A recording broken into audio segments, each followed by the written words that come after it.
Hello my dear friends, how are you? Welcome to my YouTube channel. This is H K. चलिए देखते हैं कल market कहाँ पर मोमेंटम कर सकता है, क्योंकि अभी मार्केट में अननेसेसरी वॉलेटिलिटी है। विक्स अभी 12-13 के आसपास है, लेकिन एक एक कैंडल के अंदर 200-300 पॉइंट मार्केट चला जा रहा है। कल भी हम लोगों ने देखा था एक कैंडल के अंदर 200-250 पॉइंट गया, फिर उसके बाद मार्केट पूरा शांत रहा। आज भी मार्केट के अंदर देखेंगे एक कैंडल के अंदर बड़ा मोमेंटम दिया, फिर उसके बाद वॉलेटिलिटी रिटर्न आ गई एंड एक ही कैंडल के अंदर मूव कर रहा है। तो बार बार कल ही मैंने आपको एक पॉइंट बताया था, मेक श्योर करना स्क्रीन के सामने हो एस एल एंड ऑल। क्योंकि क्या होता है, ये कैंडल देखने के बाद बहुत सारे लोग मार्केट ब्रेक कर गया ट्रेड लेते हैं, बाई कर लेते हैं ऑप्शन, फिर उसके बाद रिवर्स हो जाता है, सेल हिट हो जाता है। एंड करंट लेवल पे अगर देखेंगे बैंक निफ्टी को, बैंक निफ्टी अभी भी स्ट्रॉन्ग नहीं बन रहा है।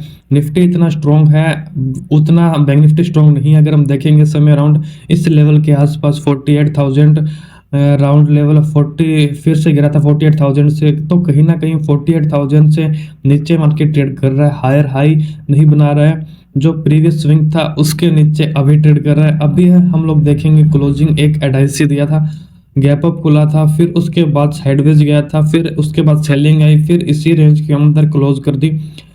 अभी हम लोग एक स्मॉल स्मॉल स्विंग देखने को मिल रही है। एक था 47,200, अभी 47,200 के एक स्विंग मिल चुका है।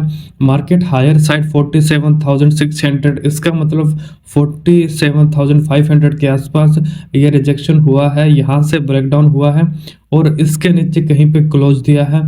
तो कल 500 के ऊपर यह होल्ड करना चाहिए एंड 47,600 क्रॉस करना चाहिए। ये हम लोगों का प्लस हो जाएगा कि हाँ, इस कंडीशन में हम प्लान कर सकते हैं बाई करने के लिए। और टारगेट थोड़ा सा बड़ा होना चाहिए, नियर अबाउट 47,900 या फिर 48,000। मैं इंटरडे का नहीं बता रहा हूँ, हो सकता है इंटरडे मिल जाए, या फिर मेक श्योर ये करना कि थोड़ा सा होल्ड कर सकता है, क्योंकि 400 के आसपास स्टॉप लॉस डाल के 200-300 या फिर 400 पॉइंट का टारगेट प्लान कर सकते हैं, क्योंकि इसी रेंज के आसपास ट्रेड कर रहा है।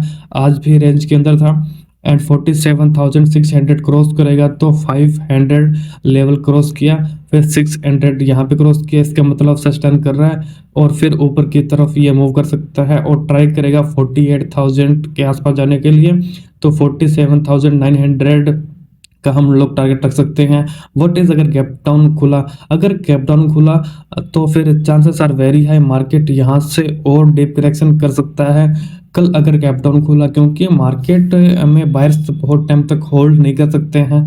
यहाँ पे बायर्स होल्ड कर रहे हैं, मार्केट अच्छे लेवल पे बना रहा है, फिर गैप अप खुला, लोगों को एक्सपेक्टेशन था मार्केट और ऊपर जाएगा, लेकिन फिर से सेलिंग आई और एक सिंगल कैंडल यहाँ पर सेलिंग आई और फिर से यहाँ पे कहीं ना कहीं 47,300 के आसपास क्लोजिंग के आसपास फिर एक मार्केट में अप मूव हुआ है।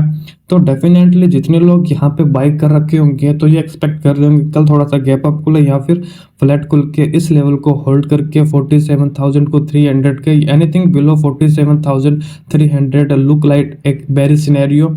चांसेस आर वेरी हाई हम लोगों को नया लो देखने को मिले और आने वाले टाइम में डीप करेक्शन देखने को मिले। कल एक ऐसा डे है जहां पर बहुत बड़ा गैप डाउन नहीं खुलना चाहिए। 438 के आसपास ये क्लोजिंग दी है, समय अराउंड 44,045 के आसपास ये लास्ट ट्रेडेड प्राइस है, लेकिन 38 के आसपास कहीं पे क्लोज दिया है। अगर ये यहाँ पे 200 पॉइंट के आसपास कहीं पे गैप डाउन खुलता है तो मेरे लिए थोड़ा सा नेगेटिव हो जाएगा एंड हो सकता है यहाँ से एक बड़ा टारगेट हम लोगों को देखने को मिले। कल फ्लैट खुला, गैप अप खुला, स्लो इंट्राडे मार्केट ऊपर की तरफ जा सकता है, लेकिन अगर गैप डाउन खुला 200 पॉइंट के आसपास खुला तो चांसेस आर वेरी हाई हम लोगों को एक नया लो मिल सकता है।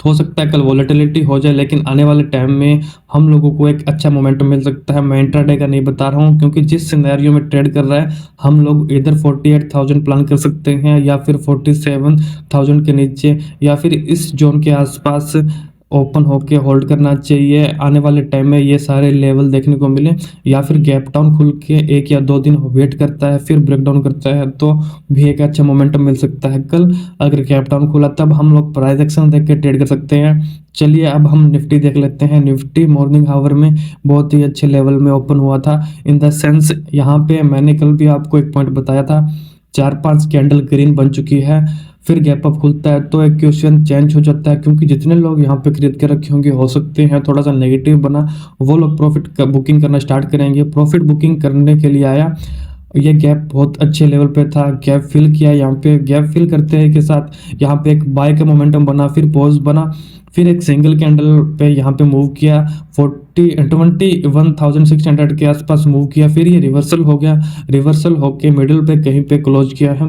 दैट मीन्स आपको दिखाई दे रहा होगा यहाँ पे मल्टीपल ट्रेंड लाइन दिखाई दे रहा होगा, इसी जोन के आसपास multiple time trend line hit हो चुका है और क्लोजिंग भी इतना एडाइसी नेगेटिव साइड नहीं है जितना बैंक निफ्टी दिखाई दे रहा है। निफ्टी पिक्चर परफेक्ट एरिया पे है।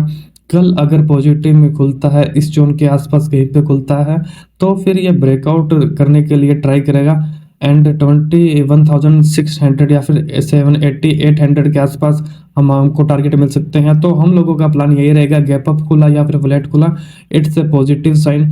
नेगेटिव कहाँ पर हो जाएगा, अगर 600 के आसपास या फिर इसके नीचे कहीं गैप डाउन खुलता है, इट्स ए नेगेटिव साइन। यहाँ से हो सकता है फिर से लो रिटेस्ट करें, आने वाले टाइम में फिर से ब्रेकडाउन करें, क्योंकि बहुत टाइम यहाँ पे बायर वेट कर चुके हैं, यहाँ पे भी सेलर्स बहुत टाइम वेट कर चुके हैं। तो यहाँ पर इधर ब्रेकडाउन या फिर ब्रेकआउट का सिनेरियो बन रहा है, विच इज़ वेरी गुड, क्योंकि हम लोगों को एक अच्छा खासा टारगेट मिल सकता है। तो कल फ्लैट या फिर गैप अप खुला तो थोड़ा सा पॉजिटिव हो सकता है, बहुत बड़ा गैप डाउन खुला या फिर 21,600 के नीचे खुला तो थोड़ा सा नेगेटिव के लिए प्लान कर सकते हैं।